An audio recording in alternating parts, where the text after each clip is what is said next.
No vídeo de hoje, eu quero conversar com vocês sobre a centralidade do direito do trabalho para a sociedade que nós temos, especialmente porque nós estamos diante de uma realidade presente em que o direito do trabalho continua sendo atacado sistematicamente. E digo isso porque, se nós pegarmos só os últimos anos da atividade legislativa no nosso país, no Brasil, a gente vai ver que há uma clara intenção, um investimento mesmo, um investimento inclusive de afeto, de recursos públicos, de mobilização das duas casas parlamentares para retirar, alterar e reduzir a proteção a quem trabalha.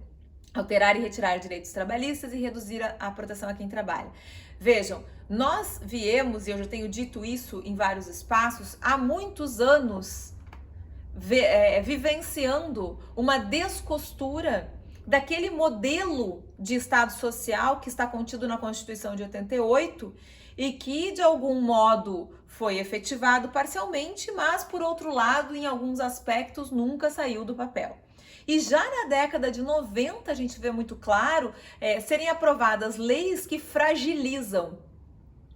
a proteção constitucional, que não é uma proteção redentora, transformadora, revolucionária, nada disso, que é uma proteção que mantém o modelo de sociedade, portanto, mantém a exploração do capital sobre o trabalho, mas que fixa limites que são fundamentais, inclusive para que a força de trabalho continue se reproduzindo, para que as pessoas que trabalham tenham capacidade de consumo e para que de algum modo elas tenham o mínimo de proteção à sua vida e à sua saúde. Pois bem, esse desmanche que a gente vê acontecer com mais força na década de 90, com todo aquele fenômeno então chamado de flexibilização dos direitos e um retorno de uma lógica econômica, mas uma lógica econômica enviesada, porque na verdade o direito do trabalho serve à economia. E aí isso se traduz em várias regras, como por exemplo a lei do banco de horas, que fragilizam os direitos trabalhistas e que acabam esvaziando alguns dos dispositivos constitucionais de proteção ao trabalho, do artigo 7º até o 11º, a gente vê que depois desse primeiro momento de ataque, inclusive por uma mudança na lógica do capital no início do século XXI, há um certo arrefecimento, uma certa acomodação. E a sensação que tínhamos então é que, passado o primeiro momento de estranhamento com a constitucionalização dos direitos trabalhistas e com o reconhecimento da sua centralidade num Estado capitalista, nós passaríamos então, no século XXI, a um novo momento da sociedade capitalista brasileira em que esses direitos começariam a ser consolidados. Então a gente verifica, no início desse século, uma jurisprudência mais construtiva em termos de direitos. Eu gosto de referir a súmula 244 do TST, cuja redação foi alterada para reconhecer a gestante em contratos a prazo certo, também a garantia de emprego após o parto, o que foi uma conquista na linha, no caminho de entender a racionalidade da Constituição quando protege a gestante e o nascituro, tanto pela incapacidade da mãe de ir para o mercado buscar um novo posto de trabalho, quanto pela importância social de que as crianças na nossa sociedade nasçam com um mínimo de segurança social e, portanto, com uma mãe que não vai perder o emprego no dia seguinte. E, claro, tudo isso sob uma lógica já de olhar precarizado, porque a garantia de emprego para trabalhadora gestante não é nada que se compare a alguns países desenvolvidos que prevêem 2, 3 anos de estabilidade, não é nada disso, mas já é um mínimo de garantia. Então essas pequenas mudanças foram nos dando a sensação de que nós estávamos conseguindo compreender a racionalidade da Constituição e finalmente efetivar um direito do trabalho de algum modo comprometido com essa ideia de Estado social.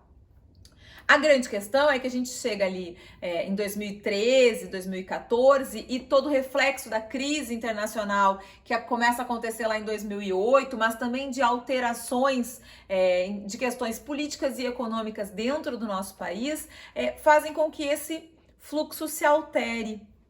e que a gente perceba de novo uma retomada de um discurso que, por determinada parte da nossa classe patronal, sempre esteve presente, mas que estava um pouco mais, digamos, intimidado e que retorna com força de um discurso de que é preciso operar o desmanche dos direitos trabalhistas, que o direito do trabalho atrapalha, que o direito do trabalho precisa sair de cenário para que haja uma economia desenvolvida, o que é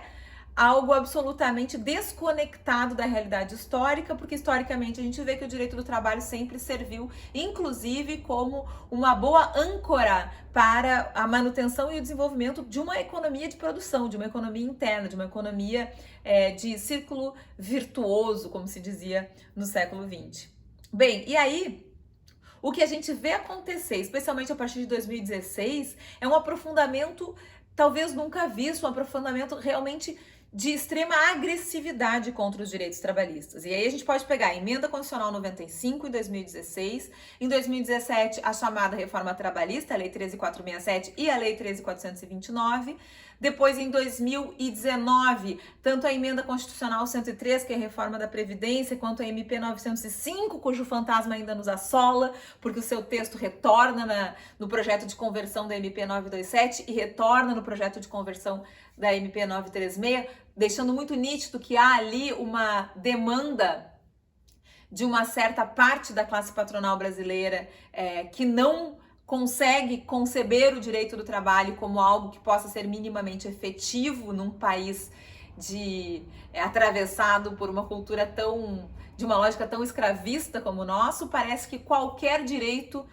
para quem trabalha já é intolerável para essa parcela,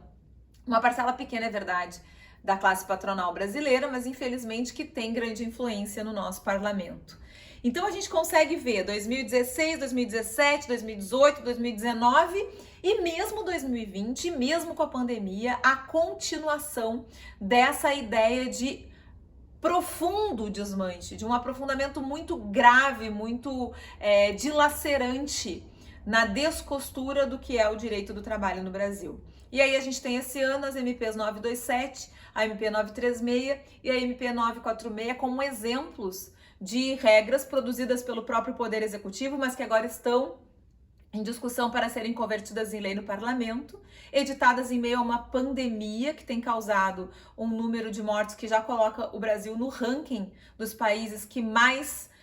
sofrem com a mortalidade causada pela Covid-19, e a gente olha para essas medidas e ali não há nada que realmente possa promover proteção à vida e à saúde de quem trabalha num momento de crise sanitária como esse que a gente está vivendo. Ao contrário, o que a gente enxerga ali é essa agenda que estava na pauta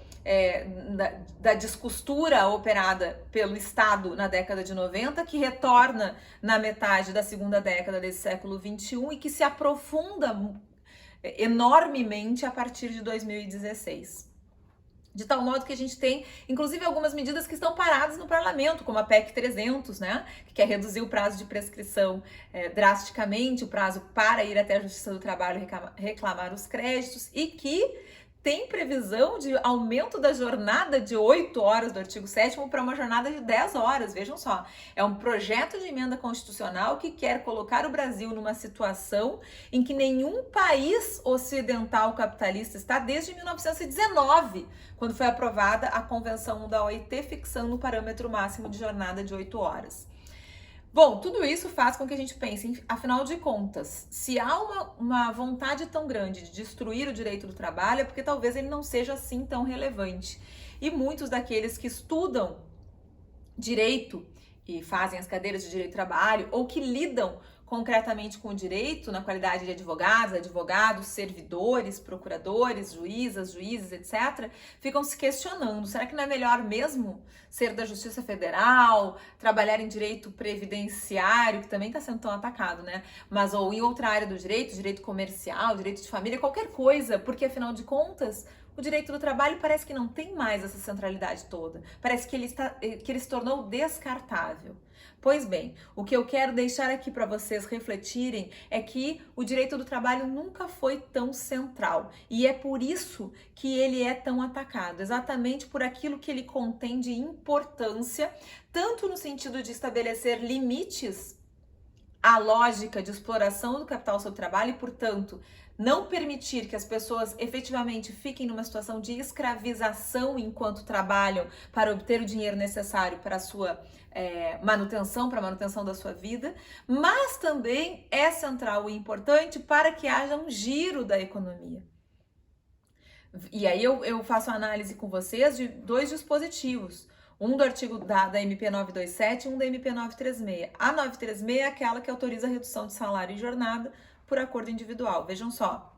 reduzir salário significa impedir que uma família que já tem a sua renda comprometida com gastos ordinários dê conta de pagar suas contas no fim do mês.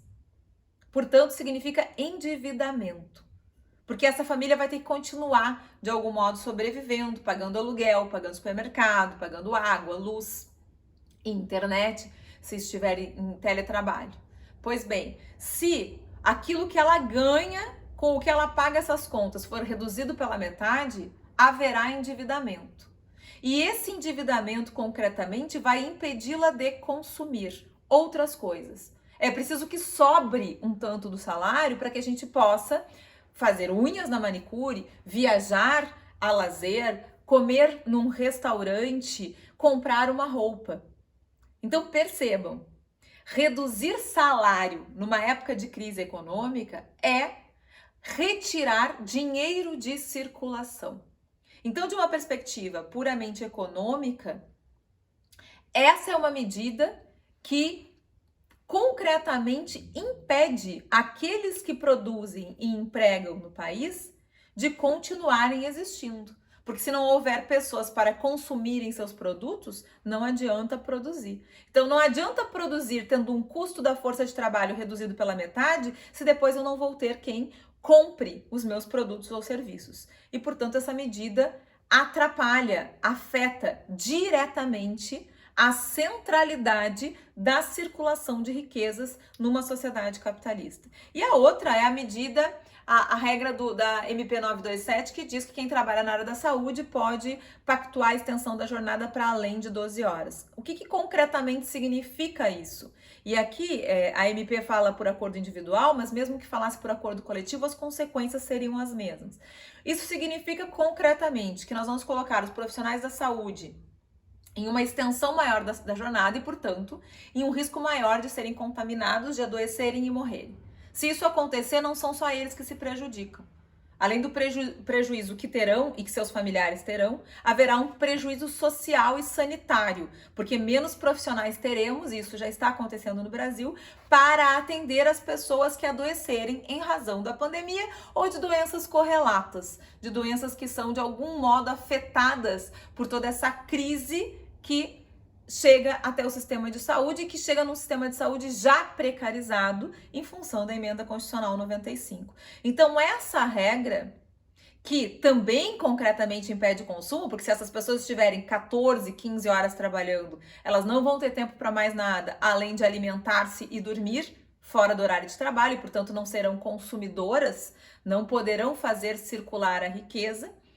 Além desse fator, ainda há o fator de potencialização do adoecimento que sobrecarregará o sistema de previdência social e que nos deixará ainda mais desassistidos pelo número de profissionais da saúde afastados do trabalho. Ou seja, uma outra regra que desserve completamente ao sistema capitalista e a essa fórmula de organização social sob qualquer perspectiva que nós a analisemos. Seja da perspectiva de quem trabalha, seja da perspectiva de quem emprega, seja da perspectiva estatal, que vai ter que dar conta de todos esses adoecimentos. Bom, tudo isso para dizer para vocês que não apenas o direito do trabalho continua sendo central, e é por isso que ele está sempre sendo atacado, como também a ânsia de retirar direitos trabalhistas nos revela uma clara intenção de desconstrução completa do pouco de Estado que nós conseguimos construir no Brasil, do pouco de nação que nós conseguimos construir no Brasil. O que eu quero dizer com isso concretamente? Retirar direitos trabalhistas, e percebam, se vocês olharem para os lados e verem o que os outros países estão fazendo nesse momento de crise. Eles estão fazendo o contrário disso. Eles estão alcançando renda e garantindo, por exemplo, contra a despedida exatamente porque sabem que uma economia interna depende diretamente da circulação de riquezas. O que nós estamos fazendo aqui é destruir, inclusive, as possibilidades de indústria, comércio e serviços nacional. Porque nós não vamos ter pessoas para consumirem esses produtos e serviços. E, portanto, não há aqui uma lógica de benefício de quem emprega ou de quem produz. Ao contrário, todos perdem com o desmanche do direito do trabalho. Pensa um pouco sobre isso, porque isso nos ajuda inclusive, a perceber o quanto é importante conhecer o direito do trabalho e militar na justiça do trabalho e com o direito do trabalho para demonstrar que, afinal de contas, se nós queremos viver numa sociedade que seja minimamente boa para a maioria das pessoas, nós precisamos viver numa sociedade em que existam regras trabalhistas fortes, que sejam aplicadas e que sejam respeitadas por quem emprega e pelo Estado, através do Poder Judiciário, mas também através do seu Poder Executivo e Legislativo, que não podem simplesmente promover todo esse desmanche que a gente está vendo aí acontecer, sob pena de estarem comprometendo a possibilidade de viver nessa sociedade.